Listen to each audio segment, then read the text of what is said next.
to tell you a story about a guy that just bought a brand new sailboat. Now, he had never sailed before, so he was very green. He hadn't done it much at all, and he didn't know a whole lot about what it was he was doing.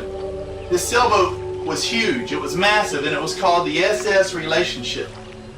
So he went out in it, and he went on his maiden voyage. All day long he sailed out in the bay, and it was beautiful. He loved it. Fantastic. This beautiful sailboat glistening in the sunlight. And that night, he pulls up to a dock, and he drops his anchor for the first time to sleep. Now, the next morning, he's going to wake up, and he plans on doing the whole thing again. But the following morning, he wakes up to a big crunching sound and helicopters and paramedics, and they're telling him, we're going to fly you to the mainland. There's been an accident. Your relationship crashed and it sank on an island. He says, well, what happened? How did that happen? And he says, we'll get to the mainland. There were 3 guys that know everything, and I'll give you a chance to talk to them. So when they get back to the mainland, he finds the 3 guys, and he says this. He says, what happened?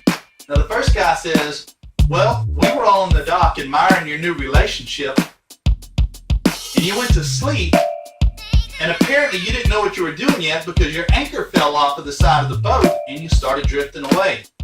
Now, I didn't want to wake you up, so I just let you go. And he says, that don't sound right. He asks the second guy, hey guy, what actually happened? And he says, well, he's really right. What happened was, your anchor chain just kind of slipped off of the side of the boat because you didn't hook it up exactly right. I mean, you're new. It happens, right? And I was on the phone with my wife, and I watched you float away, but I didn't feel like stopping my conversation to holler out and let you know. Now, the guy's going crazy. He goes to the third guy. He says, why didn't you tell me? And the third guy says, I just didn't care. Now, I want you to think about this. This boat's called the SS Relationship.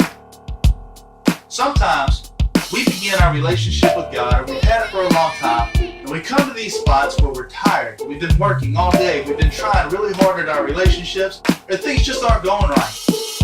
And our chain comes off of the side of the boat. We don't hook it up right. We haven't been following procedure. Something that we do messes up, and we start to drift away. Now, our friends have the same problem. They start to drift away. You don't want to be those guys. You don't want to be the guy that says, well, I don't want to bother, so I'm going to let them drift. You don't want to be the guy that says, well, I'm too busy doing my own thing, so I'm just going to let him drift. And hopefully, you never turn into the guy that says, I just don't care. You see, Jesus wasn't either one of those kind of people. He didn't do that. He didn't say, I'm too busy. He never said, well, I don't want to bother.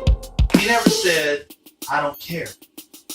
For us to be like Jesus, we have to be willing to get our brothers and our sisters in Christ and hopefully have them do the same for us when our relationship begins to drift away, to let them know it's important. We have to be accountable. You see, that's what Christ would do. And we wouldn't be Christ-like if we didn't do that. I mean, after all, the word Christ-like means like Christ, which is Christian. So it's unchristian for us to let our friends float away and drift away in their relationship. So if you have a friend that you know loves God, but you see them beginning to drift, you see them starting to float away, the light is starting to dim, and they're fading off in the distance, call out to them.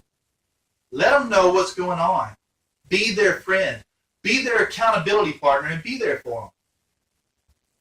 Light it up.